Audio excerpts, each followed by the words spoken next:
Ladies and gentlemen, boys and girls, from Eric Lima Shenanigans of 1977, it's Thursday, and you know what that means. It's time for the TNA Event Center report. And now here's the man to give you all the total non-stop action and impactful report, Mr. Eric M. Lima. Thank you very much, Mr. Announcer, sir. Well, hello there, everyone. Welcome to yet another episode of Eric Lima's Shenanigans of 1977, episode 2515. How's it going, everyone? Just returned from Rant and Rave a few minutes ago, and my first time back on Rant and Rave. I'm really excited, but here's the deal: next couple of weeks there'll be some time changes. Instead of next Thursday, it'll be on the 12th because Brandon Martin is doing his job as a PA announcer for college sports once again. And then my good buddy Jordan Little will be on vacation the next week after that, and we'll be having Rant and Rave on the 17th so gonna be a big challenge for me because I'm gonna try to see if I can I'm gonna try to watch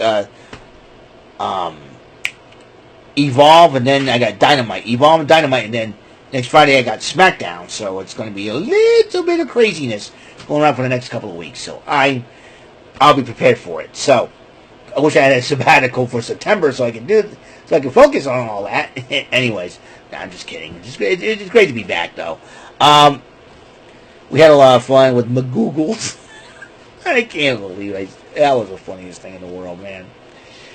Anyways, we got to talk about TNA, and first and foremost, it's taking place in Minneapolis, and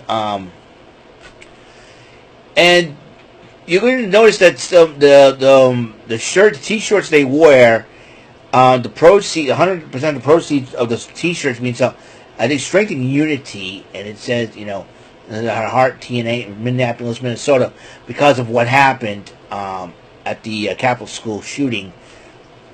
Was it last week it happened? And kudos to the TNA contingent for doing this. I thought that was really cool of them, and classy of them. And all proceeds go to the Annunciation Christian School, which is Catholic School, which is like I said, it was very, very very classy of TNA to do this, and I'm sure those kids need a lot of smiles on their faces right now, and they're definitely going to need that and those smiles. And I'm hoping TNA wrestlers wrestling would help them get those smiles. And I thought it was very classy of them to do so. So that Santino Marella comes out and he decided to make this big, huge, humongous match for Bound for Glory in Lowell, Massachusetts, that the TNA World Title be on the line. Trick Williams defending it against Mike Santana. Even though the poor guy Santino, God bless him, he's like he tries to pronounce Massachusetts, and he goes Mass, Lowell, Mass. I was like, that's a heck of an idea. It's like,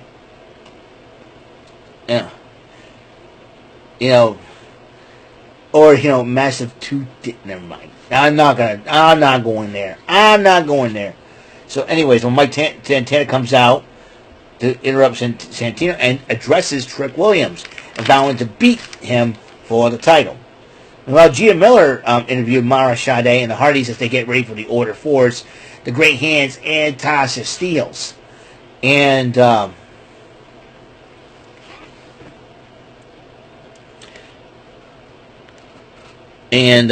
Mara Sade and the Hardys say they'll be ready for the Order 4. And Mara Sade, well, she's got some unfinished business with Tasha Steelz.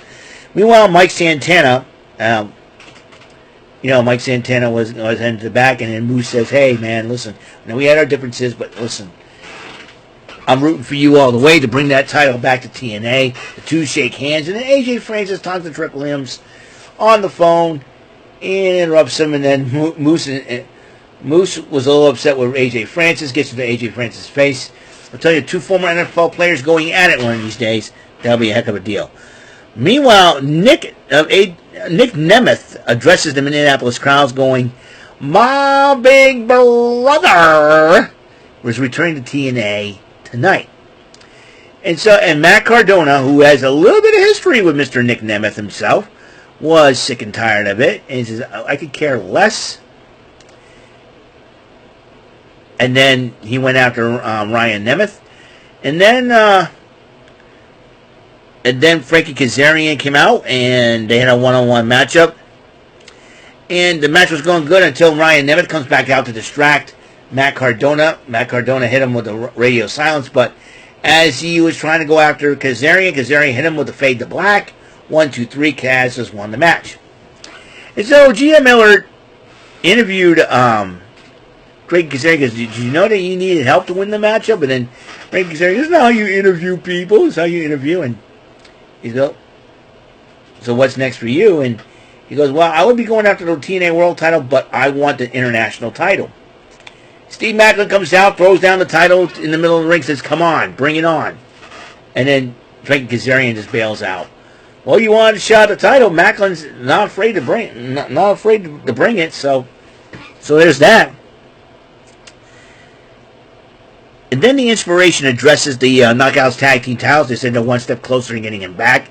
And they said they would keep an eye on the Celebration tonight. Interesting. Then the Elegance brand, along with M and Heather, decided to host a celebration, and then Ashby Elegance came out, being the new TNA Knockouts World Champion, and they're about to present her with a gift, and the gift was, Ashby Elegance looked like a queen with the TNA Knockouts World title. And then all of a sudden, Master Slamovich interrupts and says, hey, I talked with Santino. At Victory Road, you're defending your title against me. And then he says, I get the chance to kick all three of your butts. And she decided to do so, but then she was being attacked until Xia Brookside and Li Ying Lee got involved. And then after those ladies got involved, and then they were getting clobbered, here comes the Inspiration chasing them away. And then all of a sudden, they wrecked the party, and then they looked at the picture, and Monster Slamovich punched a hole through it, and they ripped it apart. Well, I'll tell you what, Ash, you ran your mouth about being braggadocious, but you get your shot at the type. But your title reign could end up short-lived, girl. Because the winner of that matchup, though, will face Indy Hartwell for Bound for Glory in Lowell, Massachusetts. So there's that. Then Mustafa Ali addresses the system, and he hopes to destroy the system once and for all. Mustafa Ali, you big crybaby. Ever since he moved to TNA and he decided to turn heel, he's nothing but a big crybaby. Crybaby Mustafa Ali. Prince Ali, crybaby is he, Ali Ababa. Yeah, Mustafa Ali, you big crybaby. Knock it off, man. You're a crybaby. The system's gonna beat you in the Order 4. And that big goofball that you got there, Special Agent Zero, yeah, he's special in the head. Listen, doesn't that guy smile for once? You know what? I'll tell you one thing. You know what? He'd rather not smile, because I'm sure when the system gets done punching his teeth in, he'll be smiling with some broken teeth. In fact, they should make him so ugly that they make Spencer Carter look like a GQ supermodel. What a goofball that Special Agent Zero is. He's a clown. What a clown. Anyways, Knockouts title, number one contender triple threat match. Jody Threat, Daniel Luna, Indy Hartwell. And Indy ended up picking up the victory in that matchup, but Daniel Luna attacks Hartwell after the matchup, but then Jody Threat tries to stop her, but then she knocks Threat down and continued to attack on Hartwell. I got a feeling the former Spitfire tag team partners are going at it. So Joe Hendrick came out. He was wearing the same T-shirt that that supports the Annunciation Catholic School because of the tragedy that happened. Again, I got to give a shout out to TNA for doing something classy like that. Addressing the Minneapolis crowd about Eric Young, and the Northern Armory comes out and said, and Eric Young said the cleanse is going to happen to you. I said, how about we make a match tonight? And Eric Young's like, no. I said, I'll talk to Santino. We'll have a match. So there's that. Then Leon Slater was talking to Santino Marella, and he says, and then Santino Marella says that both Rascals members, including Trey Miguel, are medically cleared. So he's like, I got something going on, and Leon Slater's excited about the Rascals coming back together again, and possibly a triple threat match down the road. I don't know. We'll find out next week on that. And then Trick Williams was addressing the via X/Twitter the whole world title situations. I ain't gonna come to Minnesota. Nothing good comes to Minnesota, including the Vikings. And well, Trick Williams, why don't you be a classy guy? Bring smiles to the people of Minneapolis' faces.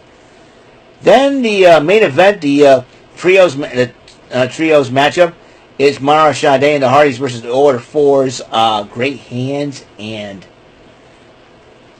Tasha Steelz. And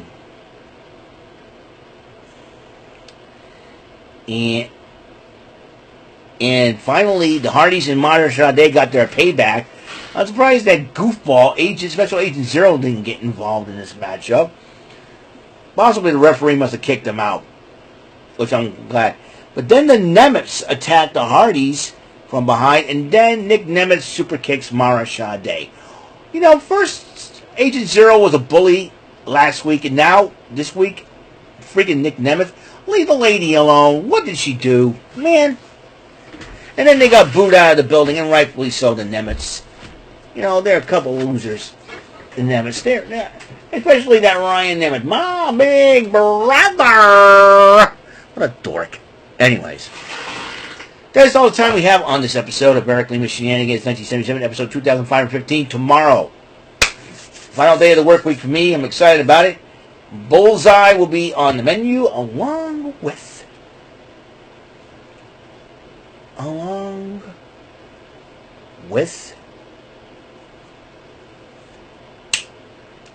SmackDown. We're going to have a little fun there. So I will see you guys later. You guys have a wonderful, blessed rest of your night. And until next episode comes rolling around, Mr. Announcer, take us home. Good night, everyone.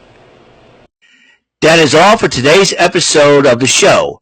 This is Mr. Announcer speaking for Eric Lima Shenanigans of 1977.